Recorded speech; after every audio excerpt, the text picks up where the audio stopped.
Good afternoon and welcome to Girl and Soapbox. I'm Melissa. It's been a while since I've done a video on this channel. I shouldn't say I've done many videos and I haven't uploaded them because, um, I just didn't have the confidence. And as well, I had other things going on in my life where my walk with God is concerned. And I'm one of those people who don't believe in bleeding on people when you have issues. And maybe that's the wrong attitude to take. I should have just gone ahead and uploaded whatever. But then I did one earlier this year, and a friend of mine saw it and critiqued it to the point where I just took it down. So, but this week, something came back to my heart, and I really wanted to deal with it. And I'm also really skirting with being disobedient to God now because I haven't been doing my videos. And this is something that the Lord mandated to me to do, to start this channel and all of that. And but things just went so wrong where my heart is concerned, and my walk with Him, that I just really found it difficult to upload and talk to people about things that I was still struggling with, because I always feel like you should get it under control first. So let me do a few disclaimers. If I'm looking all shiny and all of that, oh, I'm in Trinidad and Tobago. It's now dry season. It's very hot and very humid. And there's not much I can do about that. I could use a fan, but it's just going to be a whole lot of background noise to contend with the other background noise outside. If you're hearing a lot of noise, it's my neighbors. I live in a very old house. Look at the plaster there, how it's cracking up, and it's just old.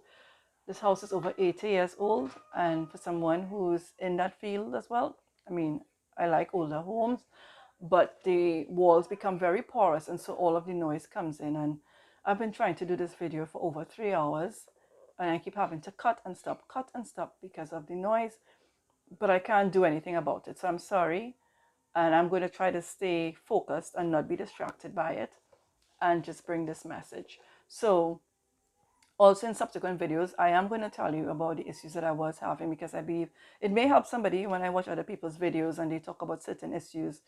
It helps me, and it helps to soothe my heart and helps me to understand God more, the word more, and my walk more, that I'm not the only person going through this or who have gone through this, right? Um, so I'm going to do this video. I'm going to talk about it. I'm going to start today by talking about the book of Esther and dating. And I know that's a strange pairing or a strange combination, but it's just the way that the Lord brought it to me. And also because this week it's Purim. Purim started on the 13th of March, which is Thursday, went on until Sabbath started yesterday evening. But I believe in Jerusalem it's going until tomorrow. And Purim is a festival that celebrates the Jewish people being saved by Esther, by Queen Esther, from being murdered by Haman. And people always say, use the adjective, the evil Haman. They always say the evil Haman. And yeah, he was evil, right?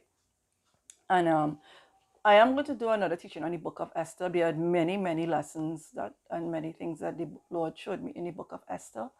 And I'm going to say one of them here so it'll remind me to talk about it. It has to do with obedience, because Haman should not have been alive to be able to come against the people of Israel. He just shouldn't have been alive. But that was due to the disobedience of somebody very special. So I'm going to talk about that in a subsequent video. But I want to talk about Queen Esther and dating, because somebody used the book of Esther and Queen Esther's life as an example for me to say I could have been married if I wanted to, because there were unsaved men that liked me. This person is a pastor, not my pastor, but I know her and she's a pastor. Unsaved men that like me, and I didn't show any interest or take up their offers of marriage because they were unsaved. And if I looked at the book of Esther and also the book of Hosea, I'm hearing that background noise there, and the book of Hosea, with that prophet, you would see that God doesn't have a problem with us marrying unbelievers. I don't believe that's what those books were showing us, and so I'll tell you why. So if you are young, and I shouldn't do that, just because I have my feelings on what age group should be dating, and not really dating, but looking at marriage or whatever. But be careful who you take advice from. So she said to me that Esther married the king, and the king was a pagan. King Ahasuerus, I don't know how you pronounce it, but that's how I pronounce it, or King Xerxes, was a Persian king. And yes, he was a pagan king. Um, and Esther married him. But that all had to do with God's sovereignty, God's providence. This wasn't Esther on her own seeing catching the eye of the pagan king, and she was all starry-eyed over him, and she wanted to be with him, and she didn't care if he was Jewish or not. That's not the case. Esther was a young Jewish woman, and most likely in her heart and her desire would have been to marry a Jewish man, right? Because she would have been brought up in all of the rites, all the rituals, and all the rules and laws of Judaism. So that's what she would have wanted for her life. She would not have been wanted to be yoked to a pagan man, much less a pagan king, because that's added pressure, of course. But Esther was an obedient young woman, and we would know that because we would see from her interaction with her uncle. And so God chose her for many reasons, maybe because of her heart and her heart towards him, because of her obedience and her features, would have worked with, the king liked or whatever it is. And so the whole book of Esther is about God's sovereignty. It has nothing to do, the fact that God wasn't mentioned in it doesn't mean he wasn't all over it, all in it, all around it. He was there. And that's what it's about. This was one of those situations where, for those of us who, I studied law years and years ago, was a law student years and years ago. And they will always talk about the rules, but then there are exceptions to the rules. You would not practice law based on the exceptions only. You practice law based on the laws, the rules, but then there were exceptions. And so this is the same thing with the Bible. The rule was God did not want his people intermarrying with pagans and people from other nations. He did not want them serving pagan gods. But this situation was an exception, I believe, because there was something at stake here. The very lives of the Israelites. He wanted to save his people. And so, in order to do that, he needed one of his in the palace. And he did it through Esther. And he did it through Esther for many reasons, in which I would do in a subsequent video. But he used Esther.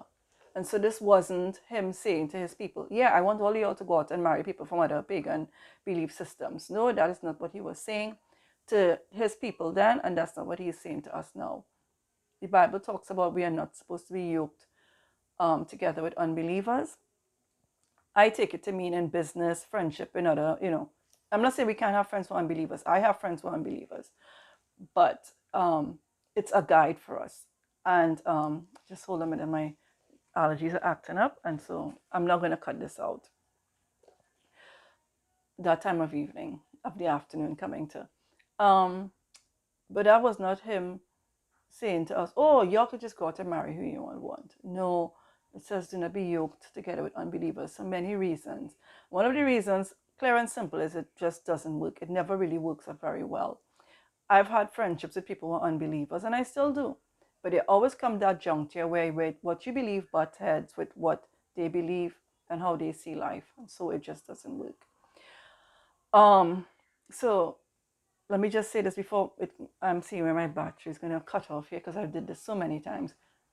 If I do get cut off, I'm not going to do this over again. I'm just going to say thank you for watching. But I'm going to say we are not to take Esther marrying the pagan king as an example as women, that we are supposed to marry men who are unbelievers, who don't believe in God, don't have a heart for God, doesn't worship Him, and don't want Him.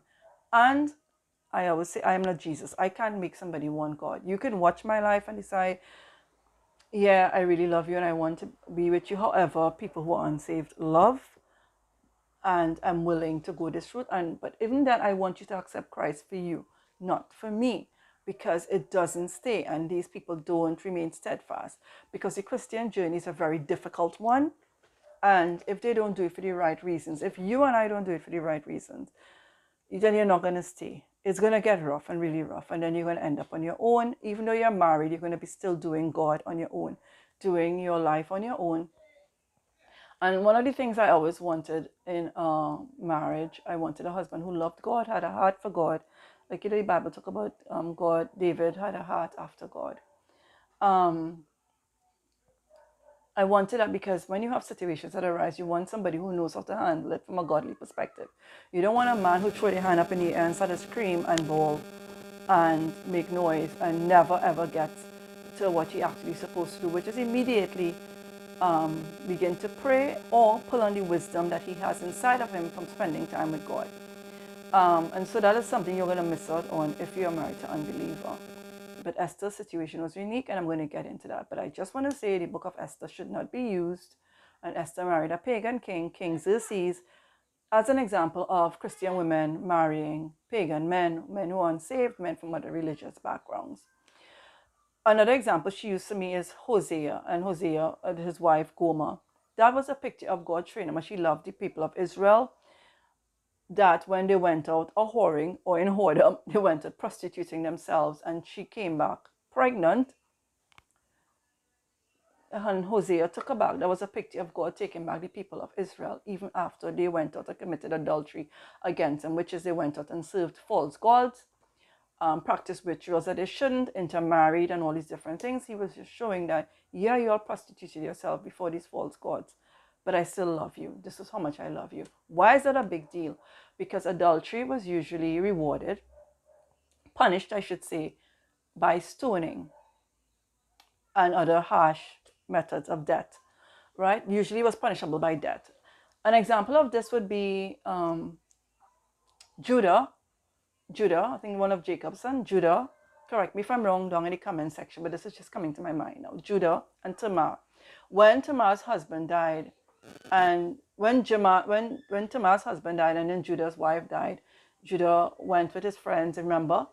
And Tamar went and posed as a prostitute, and she asked him for his seal, and I believe his staff, or his seal and his cord, I think it was, to keep for payment, right? And when he did send the payment for her, she didn't send back his cord and his seal.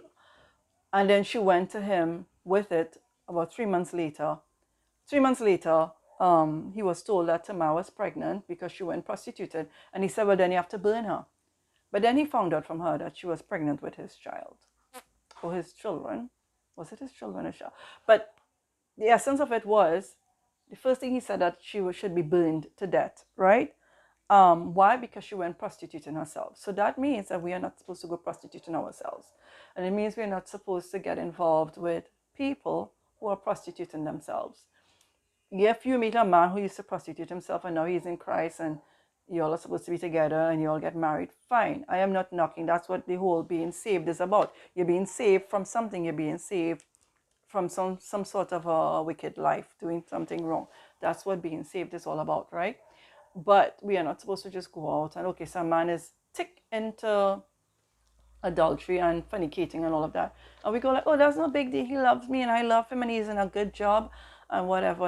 And you want to go ahead and get married. That is not what the book of Hosea was. It was a picture of how much God loved his people, that he was showing them, even though you all go out prostituting yourselves before other false gods, I will still take you back. This wasn't a call to men, Christian men, or men in Judaism, to keep wives who continuously go out and fornicate and commit adultery in your marriage. I don't believe that is what that was. And I'm not getting into the whole marriage situation now when people cheat or whatever and they go to God and they pray and they get counseling. I'm not getting into that. I'm just saying this was an exception and not a rule. Right? So go read the book of Hosea, go read the book of Esther, even look at the life of Judah and what happened with him and Tamar, and the life of other people in the Bible, where you would see that adultery wasn't something acceptable, and also intermarrying was something that God forbade for the Jewish people, unless these people converted and the men became circumcised. Another thing just came to my memory where that was concerned. You remember when, I think her name was, gosh, no, I'm forgetting, maybe I'll remember it in another to tell you, but I'll give you the gist of it. That young lady that was raped by some wealthy guy, the sister of, I'm just forgetting it. But anyway, the point is, after he raped her, he said he wanted to marry her. And the brothers said, well, okay, if you get circumcised and all of that, and all the men around you get circumcised, we will allow you to marry our sister. But then they went back on their promise and they went and killed the guys. When the guys got circumcised and they were weak and recuperating, they went in and slaughtered and killed all of them. And their father was really upset that they did that. That's a story in the Bible. And I'm sorry, I can't remember the names right now because this isn't part of what I was going to talk about. But the fact is, after he raped her, and then he said he wanted to marry her to take away her shame or whatever, just because he really loved her, he was told he had to be circumcised, and all the men in his tribe or his nation or whatever it is, because they weren't Israelites, had to be circumcised as well in order to be good enough and welcomed into the tribe of Israel and to be married to one of their own. So this is to say, going back to Esther, that Esther marrying that pagan king was an exception and it was not the norm. And same for us today, we are not supposed to be marrying people who are not believers. We are not supposed to be yoked to unbelievers. And so be careful who you take advice from. People could use any book in the Bible to make any example they want. I know being single is hard. I hate it at this point in my life. And don't just grab that and go with it. I'm going to do videos talking about it. I'm at the age where I feel I can say that. I'm not a 20-year-old, 25-year-old. I'm not even 30 years old. So I think I've kind of earned the right to say whether I'm happy being single or not. At this time in my life, I think it's passé, right? So, but it is not an excuse for us to go out and marry unbelievers or even Christians who are not living as believers. They could be unbelievers too. Even Christians who say they are Christians and not living Christ-like would be an unbeliever in a situation. So until my next video, thank you for staying with me. Go read the book of Esther. See if you see what I see. Book of Hosea. Also look at the life of, you could also look at the life of Moses. Moses married an unbeliever. And also Joseph married an unbeliever in terms of she was not an Israelite. She didn't believe in the God that Joseph believed in. She was the daughter of the high priest. But God had a bigger picture in mind. He had a bigger purpose in mind for Joseph's life. So it wasn't about Joseph's comfort, Joseph's happiness and married one of his own. It was about saving the people of Israel, all again from famine. So until my next video, thank you for being here with me, and God bless.